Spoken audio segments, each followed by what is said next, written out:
Baik, selamat malam untuk kita semua.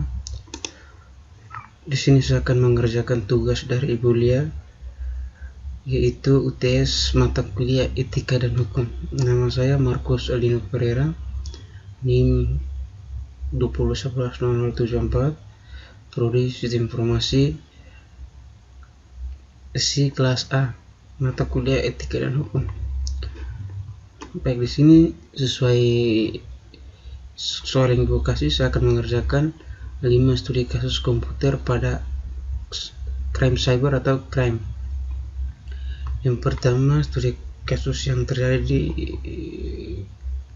dunia sekarang, yaitu penyebaran hoax dan pencemaran nama baik secara online. Yang kedua, penyebaran hoax melalui media sosial. Yang ketiga, penyebaran konten pornografi atau palsu. Yang keempat, menggunakan identitas palsu. Yang kelima, penyalahgunaan hak cipta. Di sini saya mengerjakan sesuai instruksi yang Ibu Lia suruh. Yang pertama, bab 1, pendahuluan.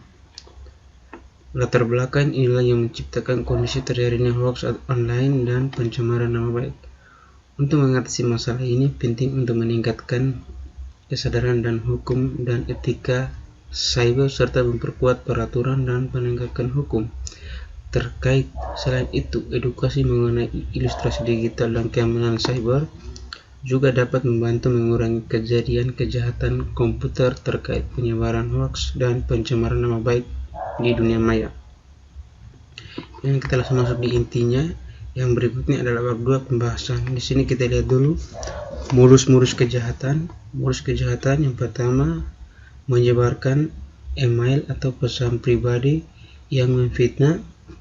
Pelaku dapat mencemarkan nama baik korbannya dengan mengirim email atau pesan pribadi yang berisi informasi yang memfitnah, mengancam atau negatif. Gunakan identitas palsu. Penyalahgunaan hak cipta. Penjahat dapat mengeksploitasi hak cipta suatu gambar atau konten lain untuk menyebarkan informasi jahat dan negatif dengan mengklaim bahwa mereka adalah pemilik yang sah. Jenis kejahatan ini seringkali sangat merusak dan dapat menyebabkan kerugian reputasi dan finansial yang serius bagi korbannya. Oleh karena itu, penting untuk memiliki undang-undang yang peraturan yang ketat serta penegakan hukum yang efisien dan menangani kejahatan semacam ini di dunia digital. Selain itu, pendidikan ilustrasi digital juga sangat penting agar individu dapat mengidentifikasi penipuan dan kenakalan online. Yang berikutnya kita lihat ada dampak kerugian. Dampak kerugian itu yang pertama, kerugian reputasi. Kerugian reputasi yaitu nama baik dapat dirugikan reputasi orang atau entitas yang menjadi sasaran. Dampak bisa bertahan lama dan sulit diperbaiki. Yang kedua ada kerugian psikologis. Korban pencemaran nama baik dapat mengklaim tekanan psikologis, stres, kecemasan, dan depresi sebagai akibat dari komentar atau pesan negatif yang ditujukan kepada mereka. Berikutnya adalah kerugian sosial. Kerugian sosial berhubungan kesusahan korban. Mereka mungkin kehilangan dukungan dari teman, keluarga, atau peluang karir. Keempat, kerugian ekonomi dapat mengakibatkan kerugian finansial. Korban mengklaim atau mungkin kehilangan pekerjaan atau peluang bisnis yang mereka rusaknya reputasi. Yang kelima ada dampak pada kehidupan pribadi.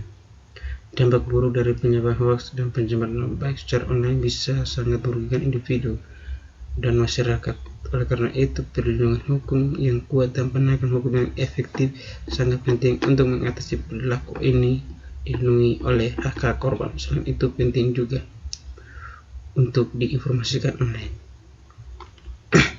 Yang berikut kita lihat dampak hukum. Dampak hukum yang pertama, legitimasi perdata, sanksi pidana,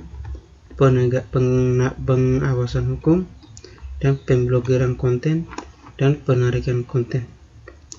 Implementasi hukum dari penyebaran hoax, pencemaran nama baik secara online dapat berbeda-beda menurut yurisdiksi dan hukum yang berlaku, namun tujuan dan tindakan hukum adalah menegakkan keadilan, dilindungi hak korban, dan mencegah penyebaran informasi palsu menyebabkan masyarakat dan keselamatan masyarakat.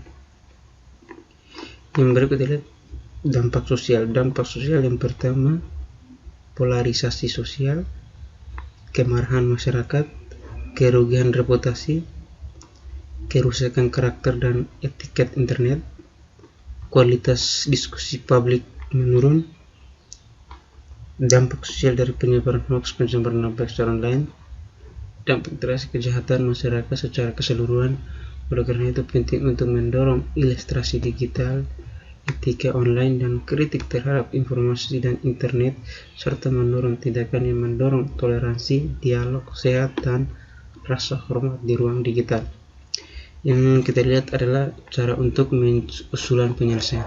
Usulan penyelesaian yang pertama kita lihat peningkatan literasi digital, kerjasama antara pihak, peraturan yang lebih ketat, transportasi dan platform media sosial, pendidikan etika online. Lalu kita lihat kesimpulan atau kesimpulannya utamanya adalah penyebaran hoax atau pencemaran secara online merupakan ancaman serius yang harus disikapi secara serius oleh semua pihak. Langkah-langkah untuk mengatasinya dan langkah-langkah yang terkoordinasi, literasi digital, sanksi hukum, dan ketat dan budaya cyber yang etis sangat penting untuk mengatasi masalah ini dan menjaga integritas komunikasi dan interaksi di dunia cyber. Saran yaitu mengatasi penyebaran hoax dan fitnah online memerlukan perubahan perilaku dan budaya online serta dukungan semua pihak. Kesadaran pendidikan dan kerjasama adalah kunci untuk melindungi integritas dunia maya dan melindungi masyarakat dari bahaya diinformasikan oleh pihak perilaku destruktif. Daftar pustaka dari yang ini. Ya, sekian dari presentasi saya dari 5 studi kasus yang saya ambil. Di sini adalah 5 studi kasus yang saya ambil. Yang pertama, penyebaran hoax non-sosial, penyebaran konten pornografi, menggunakan identitas palsu, penyalahgunaan hak cipta. Sekian dan terima kasih.